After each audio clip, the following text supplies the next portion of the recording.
네, 오늘은 사실 중간선거 관련해서 이 다음 이제 다다음 주죠. 미국의 그 중간선거가 진행이 되는데 중간선거가 이제 하원에서는 일단 공화당이 우세한 걸로 이렇게 나와 있어요. 그래서 이 특히 최근에 나왔던 이 인플레 방지법이라고 하는 이름으로 신재생 에너지 쪽을 이제 많이 지원하는 지금 현재 민주당 정부 바이든 대통령인데. 이런 부분에 어떤 정책적에 뭔가 소위 에너지 정책과 관련해서 다소간의 어떤 변화가 생기지 않을까라고 하는 그런 기대감이 있어서 관련 수혜주를 갖고 왔고요.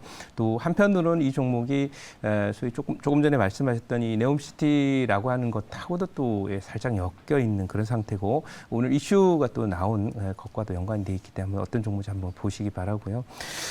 보유 종목들 쪽에서 리뷰 한번 잠깐 가보도록 하겠습니다. 리뷰 잠깐 가보면은요. 지금 보시다시피 조일알물 어제 편입을 했는데 소폭 뭐 마이너스입니다만은 이 목표치를 돌파한 사마 알루미늄 목표치를 일단 어제 터치를 했죠. 그래서 이 자리에 터치를 했는데 어제 이제 이 종목과 관련해서 내년도에 소위 실적이 호전될 거라고 하는 그런 내용 리포트가 나왔고요. 보통 이 정도 리포트가 나오면 무슨 채널 상단까지 가거든요. 목표치 3만 5천 원 정도 전후까지는 보이니까 꼭 이 종목 실적도 이제 받쳐주는 그런 종목이라는 점 참고해서 글로벌 이 소재 산업과 관련해서 미국이 핵심 소재에 대해서 자국의 어떤 생산과 이 대중국 의존도를 낮추겠다는 그 전략에 맞춰서 이 종목도 수혜주가 될 수 있으니까 꾸준히 좀 관심을 가져도 좋지 않겠나 이렇게 말씀드리고요. 그 다음에 이제 다른 종목들은 대략 그 리뷰들을 다 해드렸기 때문에 오늘 편입 종목 넣도록 하겠습니다. 오늘 편입 종목은 54,700원이에요. 제가 이 종목으로 100% 이상 수익을 내드렸던 종목인데 바로 한전기술이라고 하는 종목입니다. 작년 3월에서 5월까지 이 종목을 제가 여러분께 소개를 드려서 100% 수익을 드렸고 합니다만은 한 1년하고 한 3개월 정도 지금 조정을 받아서 엄청난 기간 조정과 가격 조정을 보였습니다. 그래서 여기 보시다시피 이제 11만 4천 원 고점을 치고 나서 최근 기록한 저점이 4만 8천 원 정도니까 한 60% 조정을 받았고요. 밑에 이 차트를 보여드리는 건 가격도 보여드리려고 하지만 여기 지금 보시면은 밑에 아래쪽에 보시면은 거래가 실린 게 보이실 거예요. 그래서 이 거래 실린 게 보면 이제 2009년도 이 종목이 상장을 하고 나서 보면은 최대 거래가 여기 실려 있는 것을 볼 수 있어요. 그래서 지난번 상승 파동 때 원전에 대한 어떤 정책 유턴에 대한 그런 기대감으로 이 약간의 그 정치 테마 중에 이제 정책주성으로 올라온 그런 상황이긴 했지만 결국 이쪽을 지지했던 그런 이 원전을 부활시키겠다 또는 원전을 강화하겠다라는 정책을 내세웠던 쪽에서 이제 당선이 돼서 이겼기 때문에 앞으로 이 정책은 더욱더 지속적으로 힘을 받게 될 것이에요. 단 시장이 안 좋기 때문에 조정은 불가피했던 걸 보이고 지난해 11월 이후에 지금 조정을 받으면서 거의 10개월 정도 조정을 받았으니까 어느 정도 이제는 좀 한번 진입해 볼 만하다 이렇게 말씀드리고 이 한전기술이라고 하는 회사는 여러분들도 다 아는 그런 회사입니다만은 한전 자회사들 중에서 실적이 가장 좀 탄탄한 그런 그 회사 중에 하나고요. 특히 이제 발전소라든지 이런 부분에 이제 엔지니어링 업체이기 때문에 원자력 발전이나 수력, 화력 이런 거에 대한 그 설계와 그리고 또 발전 설비, 그다음에 오퍼레이션 또 이런 플랜트 이런 것들을 다 진행을 하고 있는 회사입니다. 그래서 이 종목은 이제 과거에 SMR이라고 해서 소형 원자로 관련한 그런 또 수혜주로도 부각이 됐지만 제가 판단할 때는 이 종목은 어쨌든 이 우리나라 그 원전주의 대표주 내지는 대장주다 이렇게 보시면 될 것 같고요.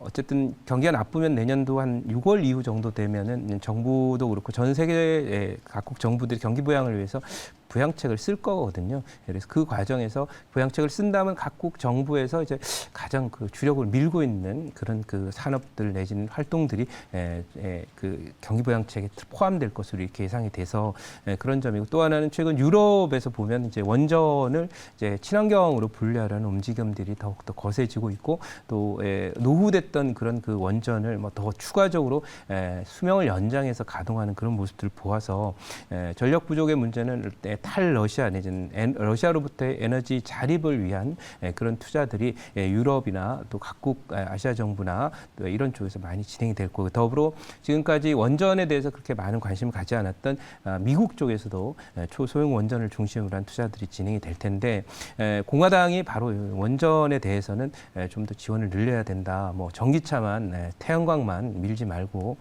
또 원전도 하자라는 그런 분위기이기 때문에 제가 판단할 때는 구산업 쪽에서 공화당이 이제 하원을 장악하게 되면 아마 또 추가적으로 이 민주당과의 협상 과정 속에서 IRA법 실행과 관련된 그런 그 협상에서 아마도 원전 관련주들이 포함돼서 미국마저도 원전을 육성하는 그런 구조로 가지 않겠나 이런 예상을 하고요. 큰 트렌드 속에 속해 있기 때문에 글로벌 트렌드도 한국 정부의 정책 트렌드도 다 맞기 때문에 종목은 앞으로도 계속 좀 기대를 해봐도 좋은 그런 섹터고 충분한 조정을 받을 게 말씀드리고요. 준비된 자료 잠깐 말씀드리도록 하겠습니다. 네, 오늘 준비된 자료는 바로 한전 기술이라고 하는 그런 종목이고요. 이 한전 기술은 이제 한수원이 폴란드 원전 신축한다라는 얘기, 이제 삽질한다라는 얘기입니다. 첫 삽을 뜨는 그런 구조이기 때문에 원전주들이 강세인데 사실은 뭐 이런 모멘텀으로 가지만은 뭐 옛날에 다 알려진 내용 아니냐 이렇게 생각할 수도 있긴 한데 중요한 건 이게 큰 흐름에서 내년도에 소위 이제 정부 정책들이 대체로 이제 삽질 섹터에 다시 또 꽂혀요. 그래서 인프라가 됐든 건설이 됐든 플랜트가 됐든 이렇게 원전이 됐든 이런 것들에 꽂히기 때문에 관련해서 핵심적인 어떤 트렌드를 갖고 있는 소위 그 한전 기술에 대한 관심 필요하다 이렇게 말씀드리고요. 다음 장 한번 보도록 하겠습니다. 수주가 몰려온다. 나홀로 빛난 원전조. 이거 지금 최근 얘기는 물론 아닙니다. 하지만 이집트, 그다음에 폴란드, 그리고 또 여기 체코, 그 외에도 지금 사우디아라비아를 포함해서 이 사우디 같은 경우는 이제 우리가 UAE에 원전을 수출해서 잘 돌아가고 있거든요. 그래서 그런 오퍼레이션까지도 생각을 하면서 사우디가 이제 원전을 짓게 되는 경우에 뭐 사우디가 부자 나라지 않습니까? 그래서 똑같은 걸 물건을 쓰더라도 중국산보다는 아무래도 한국산 쓸 가능성이 높다. 저는 그렇게 생각을 하고 있고요. 또 건설이라고 하는 부분이 이제 소위 인건비도 중요하고 단가도 중요하지만 신뢰성도 중요하거든요. 그래서 그런 면에서 글로벌 건설 산업, 플랜트 산업, 인프라 산업 속에서 한국의 어떤 브랜드 또 역량 이런 부분들이 강점이 되지 않겠나 이렇게 말씀을 드릴 수 있겠고 지금 러시아가 이제 폴란드와 우크라이나 전쟁을 치른 다음에 다음 타겟이 뭐 폴란드가 될 수 있다 이런 얘기가 나오고 있을 정도로 폴란드 러시아 관계가 굉장히 멀어지고 있고요.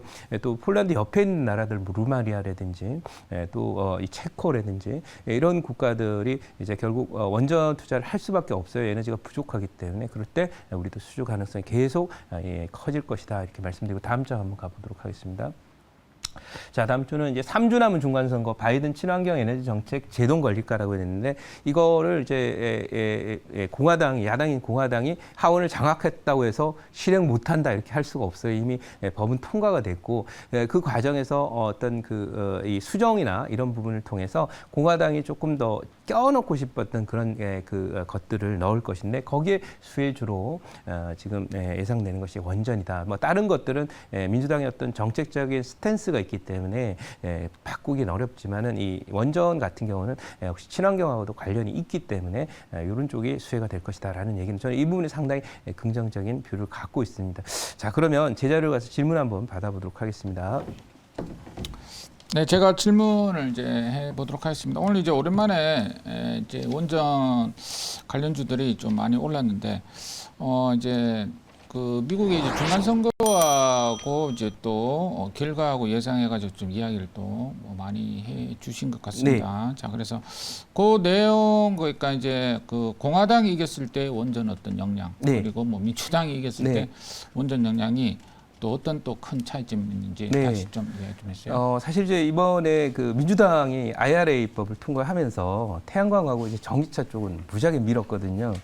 그래서 많은 그 지원을 했었는데 이상하게 이제 그 꿀뚝주 쪽에 해당되는 그 소위 뭐 지금 얘기한 원전이라든지 또는 그 이 화력 발전을 포함한 다른 부분에 대한 내용들은 싹 빠져버렸어요. 근데 지금 이제 에너지 독립이라고 하는 것을 얘기할 때는 과거 시절에는 이제 탈탄소가 중심이 되었지만은 이제는 에너지 독립이 중심이 되니까 에너지를 국가 안보 차원에서 고려할 때는 이 소위 이 에너지의 포트폴리오가 중요하거든요. 그래서 그런 부분을 할 때 이제 원전 부분이 많이 빠졌다라고 하는 그런 반성이고 또 이 원전 쪽은 그 꿀뚝 산업이기 때문에 기본적으로 이제 공화당 쪽의 정책에 또 친숙한 그런 거라서 제가 볼 때는 그렇게 공화당이 적어도 이 부분을 끼워넣지 않겠나 이렇게 판단을 하고 있고요. 이 하원이 이제 하원에서는 뭐 민주당이 질 거라는 것이 이제 지금 나와 있는 데이터에 의하면 뭐 굉장히 뚜렷한 차이로 질 것이라고 이렇게 나와 있기 때문에 아마도 이 상원과 하원을 모두 공화당이 이기는 쉽지 않더라도 그 중에 하원만 이기더라도 뭔가 정책적인 어떤 약간의 어떤 타협이나 이런 부분을 통해서 아마 원전 정도는 깨어질 것이다 이렇게 저는 판단하고 있습니다. 다른 내용들은 사실 원전 관련 내용 이미 다 알려진 내용이고요. 새로운 재료라고 하면 저는 이 정도로 생각을 하고 있다 이렇게 말씀드리도록 하고요. 목표치 말씀드릴게요. 1차 목표치는 6만 원, 2차 목표치 8만 원, 손절은 4만 7천 원으로 대응하도록 하겠습니다.